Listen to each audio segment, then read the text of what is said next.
Mind sciences, or the study of human behavior in relation to the mind, is the newest of all the arts. It's less than 100 years old.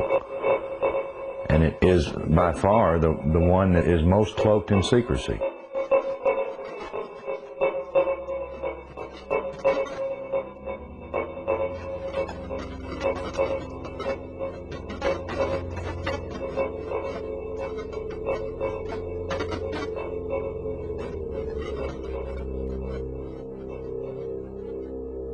The origins of psychological warfare were in Nazi Germany, and in the Nazi ideology they had something that was called Weltanschauungskrieg, which means worldview warfare. The idea for them was imposing the Nazi worldview on the countries that they had occupied. The Americans picked up this idea, created an American version of it, and called that psychological warfare.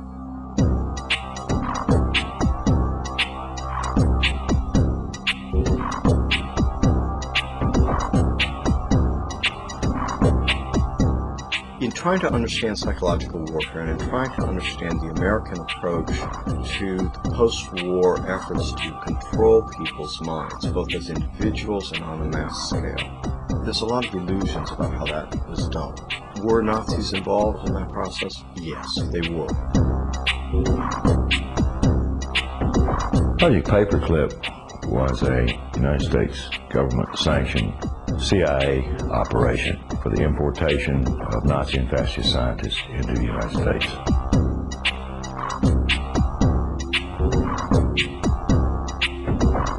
Their statement was simply this: if we don't bring these people into this country and contain them, then our enemies, the Soviet Union, will get them.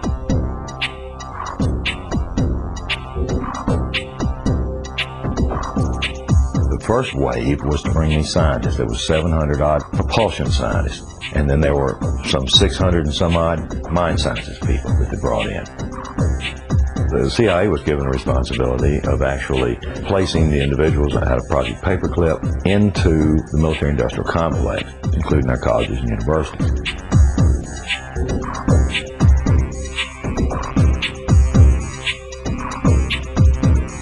Mind control was a psychological warfare weapon that Adolf Hitler regarded as the answer for taking over the entire planet.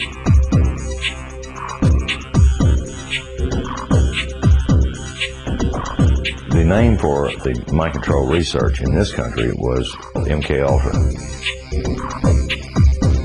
MK Ultra was one program of a series of programs that came out of the CIA to experiment with different types of mind control, using drugs, using electroshock, using insulin shock, and other techniques.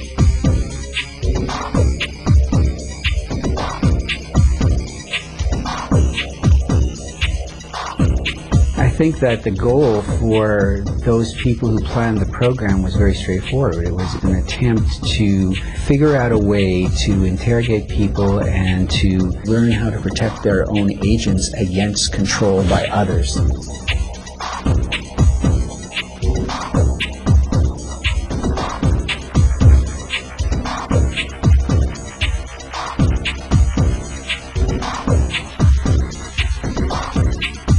If you put someone in a position of being disabled by not feeding them or not allowing them to sleep or overwhelming them with sound, if you use massive shock treatment and you give people massive doses of drugs such as PCP or mescaline or amphetamines or LSD, and if you put them in periods of darkness where they can't predict from one minute to another what is going to happen next, so they're always dreading, there's no consistency to sort of what's going to happen, anybody can be put in a position of being open to brainwashing.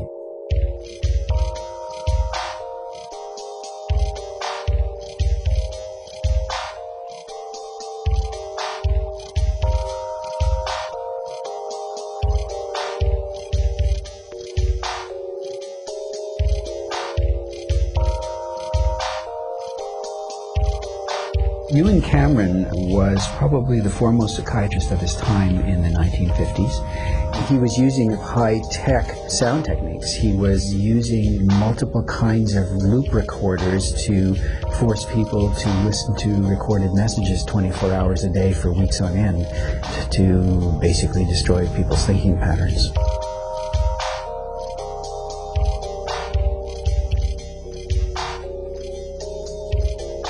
He injected the lysergic acid into the vein, and he patted me on the shoulder and said, "Now there, lassie, we'll see you later." And I started to feel very frightened, and the fright became a terror. And I sort of began throwing myself from one side of the room to the other. I didn't know what to do to stop this feeling. It felt like my bones were melting, that I just didn't know who I was anymore.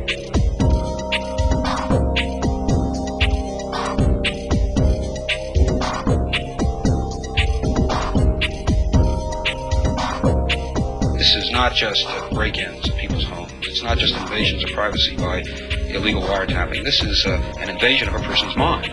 And that is about as profound an injury, except for loss of life, that the government can impose.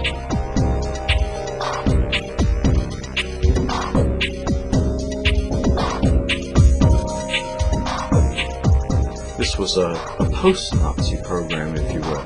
It was an Americanization. I've often made the statement, and I still make it flippantly. The Nazis didn't lose the war. They just had to move. Now it's 50 years later.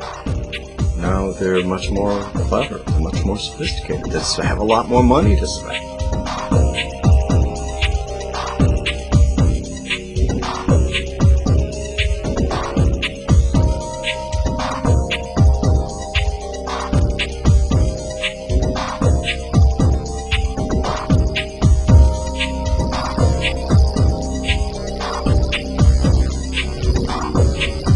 His motor coordination was disrupted because of the compound's effect.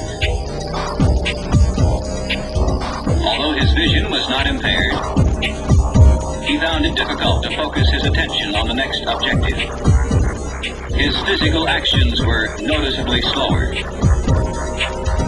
He felt compelled to disobey his instructions. Did Sergeant Ditches give you any instructions about what you were supposed to do tomorrow? Tomorrow? What, today's Thursday? Today's Thursday. Today's Thursday, Wars are not won on the battlefield. They're won in the minds of the people.